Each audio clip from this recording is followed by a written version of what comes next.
saúde, isso que importa. E você falou no começo de que isso é um processo que, historicamente, a gente usou como uma tecnologia, né? Eu posso dizer que o processo de fermentação é uma tecnologia, assim como a fala e a escrita são tecnologias também, né? Que hoje em dia a gente tem muito a palavra tecnologia associada. Eu trabalho com tecnologia, né? Então a gente tem essa palavra muito na sociedade associada a eletrônicos, e não necessariamente significa isso. A fala é uma tecnologia, a escrita é uma tecnologia, etc.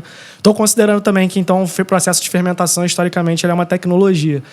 E, assim, talvez tenha pessoas que vão estar no podcast agora que não sabem nem como funciona a fermentação, mas ia falar assim, é uma coisa que faz parte da vida das pessoas, tipo, todo dia, o tempo todo. Até porque, assim, todo mundo bebe ou já bebeu vinho, bebe ou já bebeu cerveja, enfim, queijos, pão e etc. Todos esses processos são fermentados. Mas eu acredito, né, que uma das suas filosofias seja utilizar a fermentação de uma forma mais natural e mais saudável. Sim. Então, a minha pergunta para você é o seguinte: qual que é a diferença, então, já que isso já participa da nossa vida, né, tanto no dia a dia, já é tão incluído na nossa vida, porém, a gente está levantando uma discussão de um outro tipo de fermentação, que é uma fermentação natural. Por que essas fermentações vamos dizer, industrializadas, elas não são tão benéficas assim, às vezes, para o nosso corpo? É por causa do processo de fermentação em si? Ou é por causa de corantes e outros tipos de componentes que a gente tem dentro dos alimentos e das bebidas? Perfeito. É uma pergunta, assim, para um podcast inteiro, mas eu vou tentar. Você reparou que eu falo pra caramba. Cara, você tá aqui pra isso, cara. A gente tava ansioso pra te ouvir. Se eu estiver falando muito, você fala assim, me corta. De maneira alguma, a gente tá ansioso pra te ouvir, cara. Não, porque assim, deixa eu organizar aqui minha mente, né? Assim, quando a gente fala em fermentação, toda fermentação é natural. Esse é o primeiro ponto. Perfeito.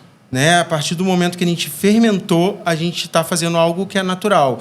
Isso é até um problema que está acontecendo nas embalagens de pães, porque as empresas que fazem pães que não são nada saudáveis, elas colocam assim, fermentação natural. Mas é porque é uma fermentação, só que eu vou entrar no problema. Perfeito. Qual que é o problema? Né? Antigamente...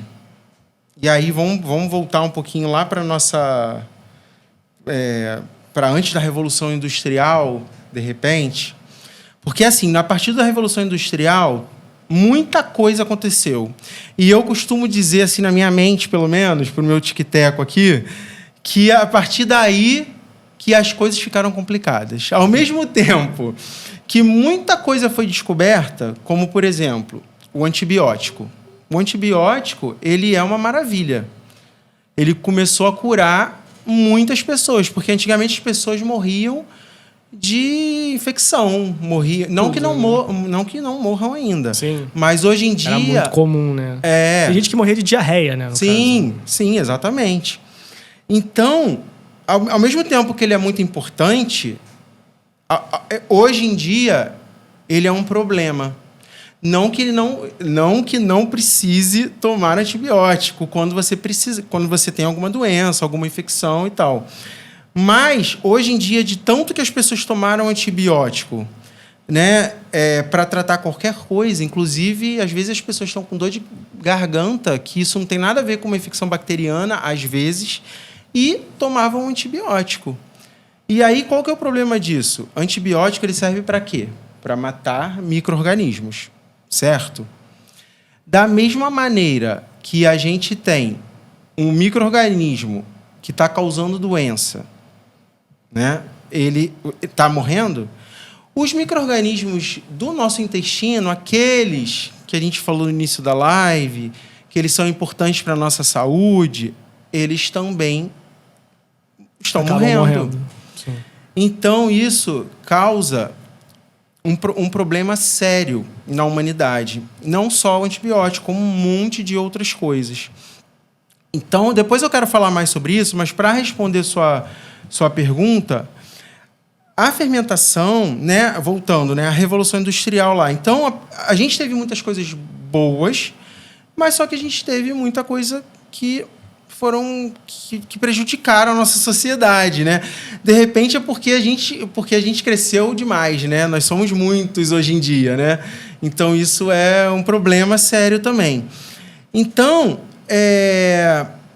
acabou que a gente começou em decorrência do tamanho populacional, em decorrência da origem da invenção das coisas, por exemplo, os conservantes, né?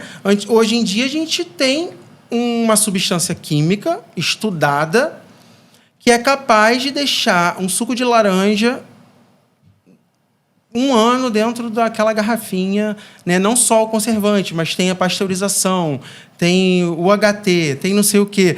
Um monte de artifícios que a gente usou e que tem a ver com a nossa realidade há 200 anos atrás, onde a gente morria de infecção, né? Se pisasse num prego, morreu, porque não tinha como você curar aquilo. A gente teve pavor pelos micro-organismos. Então, a gente cresceu com pavor pelos micro-organismos.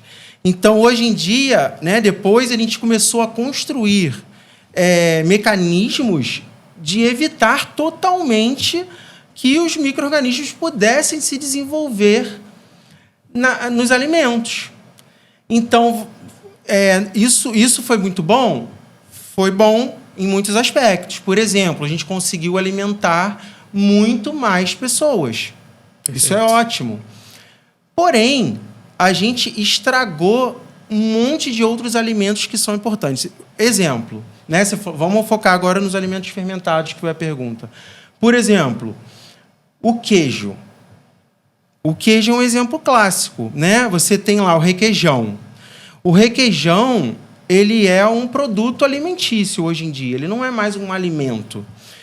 Primeiro, porque ele tem conservante, ele é cheio de conservante, ele é cheio de espessante, e isso tem um problema sério, esses espessantes, na parede do nosso intestino. A parede do nosso intestino, ela é toda grudadinha assim, ó, né, as células. E os espessantes, não só os espessantes, como diversos outros alimentos, eles fazem o quê? Eles começam a permitir que essa parede intestinal ela começa a ficar frouxa. É um problema de permeabilidade intestinal, o nome disso. Então, os alimentos que a gente coloca para dentro da gente, né, chega lá no nosso intestino e o lugar deles não é passar a parede intestinal. Nem eles, nem bactérias patogênicas que causam doenças que estão lá no intestino, que também tem, possam também passar a parede do intestino. Só que esse afrouxamento, vamos dizer assim, permite que isso aconteça. E isso é um dos principais motivos das chamadas doenças autoimunes. Então, hoje em dia, a gente está aí com um monte de problemas relacionados à nossa imunidade, alergia, né? Não só alergia, um monte de coisa. Psoríase, um monte de doenças autoimunes. Que talvez poderiam ser resolvidos facilmente com uma simples troca de alimentação, né? Isso, exatamente. Tem